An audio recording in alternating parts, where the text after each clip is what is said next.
and welcome to Inner Circle Guidance. Today we're going to be doing a collective reading, but for those of you who are new to the circle, hello and welcome. Don't forget to hit the subscribe button. I post new readings every single day. And if you're looking for personal services or personal readings, I offer them through my website, innercircleguidance.com. Let's find out what the circle needs to know today.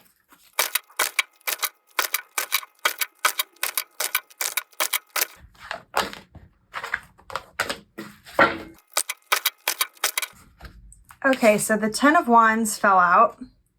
We have the 9 of Wands. That's interesting. We have the 6 of Swords. We have the Ace of Pentacles. We have the 8 of Swords. We have the Ace of Cups. We have the 4 of Pentacles on the bottom of the deck.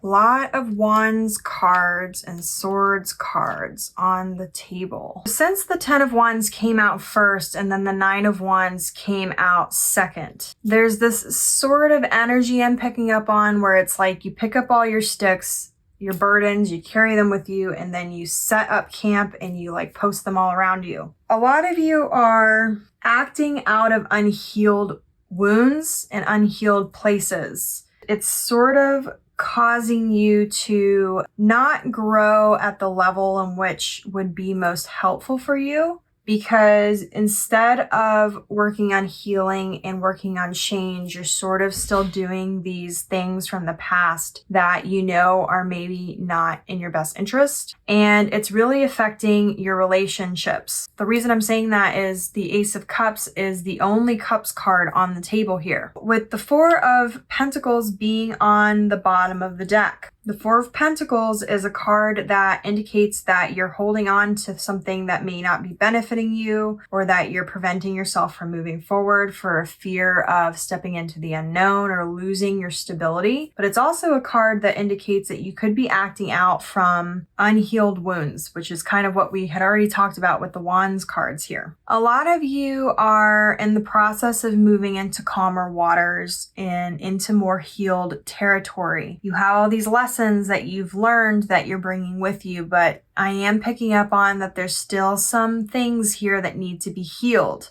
You're going to be offered the opportunity to have some sort of long-term change happen that's going to allow you to really benefit from all the rewards long-term. This is going to be something that's not instant gratification, something that's going to be of long-term benefit. It's going to be a long-term investment. It's a stable offer for something that you really wanted to achieve for a long time, that you felt stuck on, that you felt like you can't quite get to the next level and you're sort of keep getting stuck in this one particular sort of energy or this one particular cycle of spiritual awakening. And it's a lot more simple than you think, because this is something that affects not only your relationship with other people, but your relationship with yourself. When you are confronted with a conflict or an obstacle, you immediately go into fight or flight mode. You either avoid it entirely, or you end up fighting the problem in a way where you get very combative, maybe don't say things as nicely as you could, you act out of anger or frustration. And what I'm really picking up on here is that you have a tendency to do one or the other. And then when you sort of reach your limit, you sort of just freeze and shut down. And then nothing happens. What you're being prompted to do is reflect and figure out how, when you are confronted with obstacles and when you are confronted with conflict, how you can act instead of react with intention. How you can reach for the most loving part of yourself that you can muster in that particular situation and act from that version of you. A lot of you are acting out of these unhealed wounds, and it's causing more problems, more obstacles, more resistance, more negative energy to enter your life. It's also not benefiting your relationships. A lot of you are coming from it with the right, like your intentions are in the right place, but the energy in which you're going about it is wrong. A lot of you are coming at it a lot more aggressive, a lot more point score, a lot more combative than you need to in order to solve the problem. And it's because a lot of you have been through major disappointments or major struggles in your life that have put you in sort of this survival instinct, sort of reactive instead of active sort of energy. And for those of you who know you have made major progress on this already, there is still certain aspects of your life in which you are acting out of that reactive energy instead of acting with intention. You really are being prompted to reach for the most loving version of yourself that you can muster at that particular time. For those of you who recently have maybe not acted in that capacity, you may want to make some apologies or have some conversations in order to heal some of the relationships that you know that you may have off-kiltered. A lot of you care very deeply and you feel things very intensely, and I totally get that. And that's why you sort of have this energy about you. It's like you get so aggressive because you're wanting to help the other person. But when you're coming at it this way, it's not really benefiting anybody, because you have to remember that when you shame somebody, shame is not a good motivator for long-term sustainable change. You have to remember that when you are using shame as a motivating factor to try to help someone, or guilt, or those types of negative emotions, you're not actually helping the other person, because you are creating more limiting beliefs.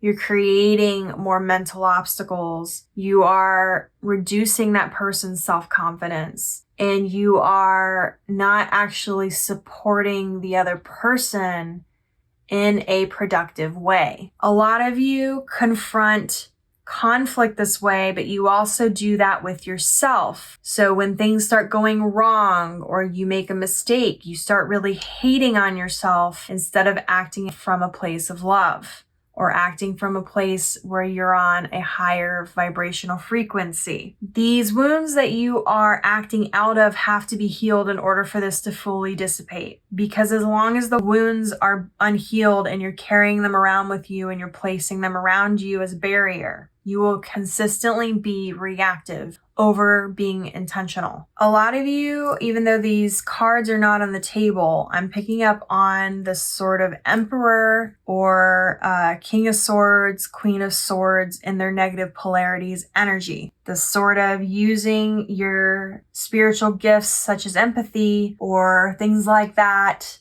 as a weapon against the people you love unintentionally, instead of using them as a gift and as a way of healing yourself and other people. A lot of you are weaponizing your intellect and your intuition against yourself and the people around you, which is causing problems in your life. It's creating more resistance, more limiting beliefs, lower self-confidence, and these things. So I'm really urging you to try to reflect on this, try to figure out where you have been doing this with yourself, where have you been doing this with other people in your life.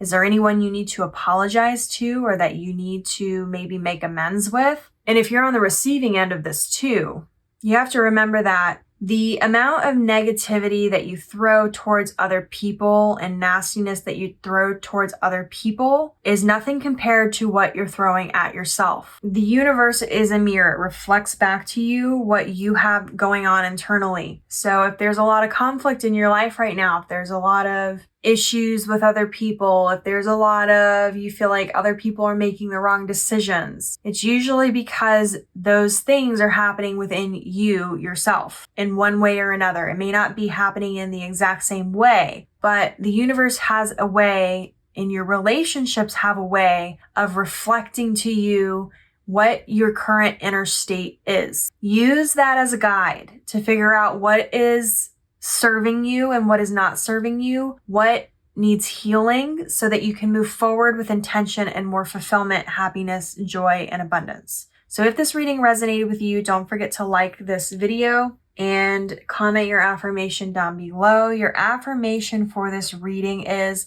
I am choosing to act from the most loving part of me that I can muster when I am faced with conflict or obstacle. And as always, may your life be full of light, full of love, abundance, and gratitude. I'll see you next time.